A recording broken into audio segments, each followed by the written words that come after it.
peur que ce soit pas assez lumineux. Mieux. 1, 2, 3, action.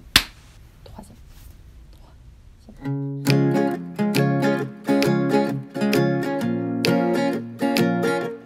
Salut à tous, j'espère que vous allez bien. Je vous retrouve dans cette toute nouvelle vidéo en face cam pour vous parler directement. Parce qu'aujourd'hui on va aller droit au but. Je vais simplement vous donner mes petits conseils, mes petites astuces pour un séjour à Londres pour pas trop cher. Alors depuis que j'habite à Londres, je crois que je reçois au moins tous les jours des messages me demandant mes bonnes adresses, me demandant comment on fait ceci, comment on fait cela.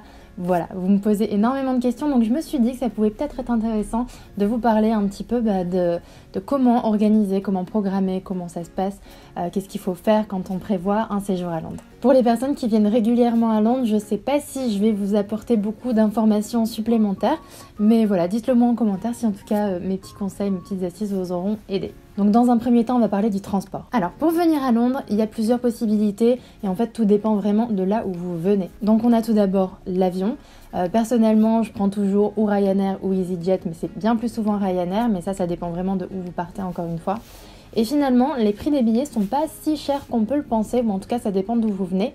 Personnellement, quand je vais à Toulouse, je paye vraiment pas cher, mais vraiment pas du tout. Il y a des billets à 30 €, il y a même des fois on a payé 18 € aller-retour. Ça dépend vraiment des périodes. Là je sais que si vous regardez actuellement, on est en période avril-mai, il y a pas mal de ponts, donc les prix vont assez augmenter. Mais si vous regardez hors période, en octobre, novembre, c'est vraiment pas cher, notamment avec EasyJet et Ryanair. Alors après vous allez me dire, avec Ryanair et EasyJet, on doit toujours payer des suppléments de bagages, etc. Mais bon, très franchement, à chaque fois que je pars en week-end, avec la bagage en cabine, il y en a largement assez. Sachant que donc, avec EasyJet, vous avez droit qu'à un bagage cabine, pas de sac à main, même le sac à main doit être dans le bagage, donc c'est un peu relou. Par contre, avec Ryanair, vous avez le droit à la valise cabine et un sac en plus, donc franchement, ça fait quand même pas mal. Par contre, le désavantage avec l'avion, c'est que on arrive assez loin du centre-ville de Londres. En général, on arrive à l'aéroport de Stansted, et Stansted, c'est l'un des plus loin du centre-ville. Donc, il y a plusieurs possibilités, encore une fois, pour rejoindre le centre.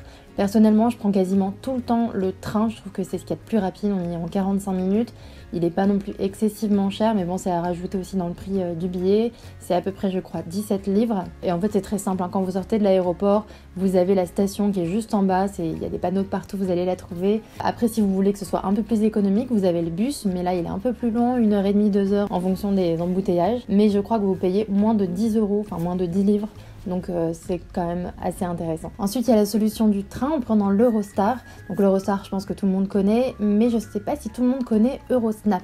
Eurosnap, en fait, c'est le Eurostar qui a créé ce site et qui met à la vente des billets qui sont vraiment moins chers. Le seul truc, c'est que les places sont tellement limitées que des fois le service est fermé. D'ailleurs, là, je suis allée voir sur leur site et actuellement, il est fermé. C'est hyper intéressant, notamment quand vous êtes assez flexible dans les dates ou dans les heures. Parce qu'en fait, la particularité, c'est que quand vous commandez votre billet, vous n'avez pas la possibilité de choisir l'horaire. Juste, vous choisissez la date et matin ou après-midi. Et vous avez l'horaire exact uniquement 48 heures avant le départ. Donc ça peut arriver d'avoir le train à 7 h du matin ou à 11h30. Donc vous voyez, ça dépend si vous n'êtes pas flexible, c'est vraiment compliqué. Et enfin, il y a une autre possibilité, mais là c'est vraiment pour les gens qui sont patients et je dirais même plutôt pour les gens qui viennent du nord de la France ou de Paris. Et encore que Paris, je sais pas comment vous faites, mais il y en a qui le font, c'est prendre le bus. Nous, on le fait avec Ouibus et en fait, c'est le mode de transport que j'utilise le plus souvent. Ma sœur également, quand elle vient à Londres, elle prend quasiment tout le temps Ouibus parce que déjà, c'est pas cher du tout. Et puis finalement, bon, il y en a pour 5 heures de route, faut les faire, mais ça passe plutôt quand même assez vite. Les bus sont assez confortables, il y a de la Wi-Fi, il y a les chargeurs. Surtout, c'est vraiment pas cher. Enfin, là, je l'ai pris cette semaine. J'ai pris mon billet la veille pour le lendemain et j'ai payé uniquement 19 € l'aller. Donc voilà, le bus, c'est quand même la solution la plus économique, mais effectivement la plus longue. Mais l'avantage avec le bus, c'est que vraiment, pour le coup, il nous amène en centre-ville. Par exemple, moi, je le prends à Lille Europe et il nous amène à Victoria, la station de Victoria. Donc c'est vraiment en centre-ville, là où vous avez tous les métros ensuite pour aller à votre hôtel. Et en parlant de métro justement, comment se déplacer quand on arrive à Londres, quand c'est bon, on a pris notre train, on a pris notre vol, notre bus que vous voulez, on arrive à Londres et quelle est la meilleure solution pour se déplacer? On a le métro, le bus ou sinon faire tout à pied ou en Uber. Bon, Uber forcément c'est plus cher, bien que le Uber ici soit moins cher qu'en France. Et ensuite on a le métro et très franchement, moi la première fois que je suis arrivée à Londres et que j'ai pris mon premier ticket de métro, j'ai halluciné. genre 6 livres, je sais plus combien, pour un trajet. J'ai trouvé ça juste hallucinant. Mais en fait, il y a des choses à savoir, et ça je l'ai su après, c'est vous avez la possibilité d'obtenir une carte, donc vous allez au guichet. En général, si vous arrivez par exemple à Saint-Pancras ou Victoria, vous allez être dans des grandes gares, donc du coup vous avez la possibilité d'aller au guichet pour acheter cette carte, c'est la Oyster Card. Cette carte, elle coûte 5 pounds, mais elle est valable tout le temps. J'ai une amie qui est revenue avec sa carte qui date d'il y a 10 ans et elle fonctionne encore, donc c'est assez rentable. Et en fait, cette carte, vous pouvez l'utiliser de 2 manières.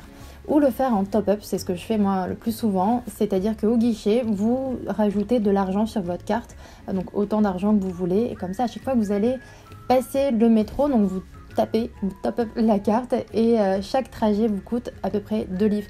Donc c'est beaucoup moins cher que si vous le prenez au ticket simple. Et sinon, vous avez aussi la possibilité de mettre un abonnement sur votre carte de 7 jours ou de 1 mois, donc là ça dépend vraiment de la durée de votre déplacement à Londres. Et là vous avez vraiment tout en illimité, donc ça vaut vraiment le coup si vous avez envie de faire un maximum de choses. Elle est très vite, elle est un petit peu plus loin et voilà. Moi je sais que quand je suis venue la première fois à Londres, j'avais pris ça, au moins j'étais sûre, parce que du coup cette carte elle marche pour le bus, pour le métro, donc vous avez la possibilité d'aller absolument partout sans faire des kilomètres à pied. Enfin voilà, parce que j'ai déjà croisé certaines d'entre vous qui me disaient non, prends pas le métro parce que c'est beaucoup trop cher, et je me dis que peut-être que les gens ne savent pas aussi qu'avec cette carte, du coup vous payez le trajet que 2,40 €. Si vous restez en zone 1 et 2, si vous allez beaucoup plus loin ça coûte un peu plus cher, mais en général tout le monde reste dans la zone 1 et 2 quand on veut visiter Londres, et donc dans ce cas c'est un peu plus rentable. Et il me semble aussi que si vous le souhaitez, quand vous repartez, si vous savez que vous ne reviendrez plus jamais à Londres, vous pouvez vous faire rembourser la carte. Vous allez au guichet, vous demandez qu'on vous rembourse les 5 pounds d'achat de la carte. Ensuite, on va parler argent, c'est-à-dire comment vous faites pour payer, si c'est mieux de retirer, c'est mieux de payer par carte, etc. Alors encore une fois, ça dépend vraiment de là où vous venez, c'est-à-dire de la banque chez qui vous êtes, parce que toutes les banques ont des taux différents, toutes les banques ont des accords différents. Je sais qu'au Crédit Agricole de Toulouse, par exemple, il n'y a absolument aucun frais en Angleterre. Je paye avec ma carte française exactement comme je le fais en France, sans aucun frais. Mais ça, c'est vraiment spécifique au Crédit Agricole de Toulouse, parce qu'ils ont eu des accords comme ça. Et je sais qu'il y a d'autres banques qui le font, donc vraiment renseignez-vous, ça peut être vraiment régional aussi. Après, avec d'autres banques, peut-être que ça sera plus avantageux aussi de retirer de l'argent directement une fois. Moi, je sais que c'est ce que je faisais par exemple aux États-Unis. Avec ma carte bancaire, j'allais dans une banque directement et je retire une grosse somme d'argent en livres. Par exemple, vous retirez 200 livres directement avec votre carte et vous avez des frais, mais que pour cette somme-là, donc qui vont être je sais pas, ça dépend vraiment du taux de la banque, donc renseignez-vous. Ça peut être aussi intéressant de le faire comme ça. Et voilà. Ou alors sinon, classique, vous venez avec vos euros et vous allez au bureau de change. Mais franchement, les bureaux de change, c'est pas forcément ce qu'il y a de plus avantageux, et surtout, les taux sont différents vraiment de là où vous allez. Comparez, essayez pas aller trop vite, pas aller au premier taux de change que vous voyez. Comparez un petit peu et regardez aussi le taux actuel pour voir si vraiment il n'y a pas trop une grosse différence. Donc voilà, c'est difficile de vous dire faites comme ci, faites comme ça, parce que pour le coup ça dépend vraiment de chacun. Ensuite parlons logement. C'est pareil, vous me demandez assez souvent où est-ce que vous pouvez loger, etc. Mais personnellement, ayant mon propre appartement, j'ai pas eu l'occasion de tester énormément d'hôtels ou de solutions d'hébergement ici à Londres. Donc je vais essayer de vous aider comme je peux. Déjà dans un premier temps, des Airbnb ici, il y en a partout, mais vraiment partout. Donc vous allez forcément trouver une possibilité en Airbnb.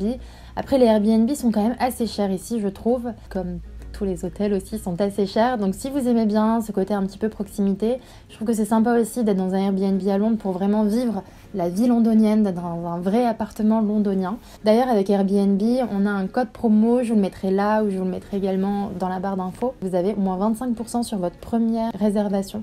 Donc ça peut être hyper intéressant, ça vous fait déjà une belle réduction sur la première nuit. Ensuite, vous avez évidemment les hôtels.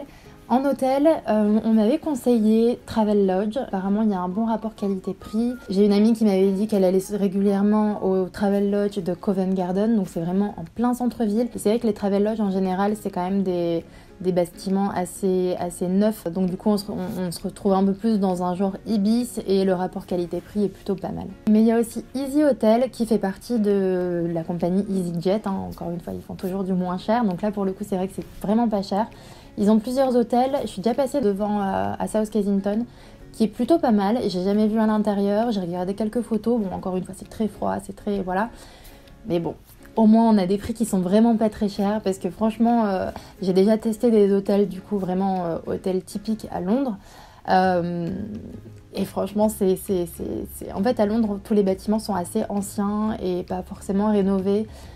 Donc c'est-à-dire qu'on a du simple vitrage et on entend un petit peu tout ce qui se passe chez les voisins. Donc voilà, franchement, quand vous venez à Londres, pensez pas que vous allez avoir un super hôtel ou un super Airbnb, si vous n'avez pas trop les moyens en tout cas.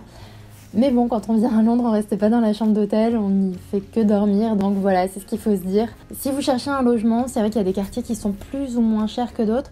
En général, vers l'est, vers Shoreditch, etc. C'est un quartier d'ailleurs qui bouge énormément. Si vous voulez vraiment de l'animation, un endroit qui bouge, je vous conseille vraiment ce quartier-là, vers Shoreditch. En général, les prix sont un petit peu moins chers qu'à l'ouest, justement. Du côté de Chelsea, Kensington, etc. C'est des quartiers qui sont plus calmes, plus cosy, plus... Voilà, plus à la Notting Hill, c'est assez sympa aussi, mais en général les tarifs sont un petit peu plus chers. Je voulais aussi vous parler de mes applications que j'utilise vraiment essentiellement pour Londres. La première, c'est l'application Tube, évidemment pour ne plus se perdre dans le métro, même encore maintenant, je regarde toujours l'application, ne serait-ce parce qu'au moins on a l'état des lignes en direct. D'ailleurs, si vous venez le week-end, très souvent, ils sont vraiment pénibles avec ça, ils font des travaux sur les lignes le week-end. Donc regardez bien l'état des lignes pour voir si vous pouvez prendre cette direction ou pas. Et ensuite, en parallèle, il y a l'application Citymapper. Alors cette appli, je l'utilise tout le temps. Elle est hyper pratique pour vous calculer un itinéraire, mieux que l'appli Maps sur iPhone. Ça va vraiment vous calculer l'itinéraire à pied, en métro, en bus, en Uber. En plus de ça, ils ont l'état des lignes également en direct. Il vous dit exactement combien de temps ça va prendre. Il vous dit à quelle heure le métro va passer, le bus va passer. Enfin bref, c'est hyper précis. Comme je vous dis, franchement, j'utilise absolument tout le temps. Dès que je me déplace quasiment, dans des endroits qui changent un petit peu de l'ordinaire, j'utilise l'application Citymapper et elle est juste indispensable.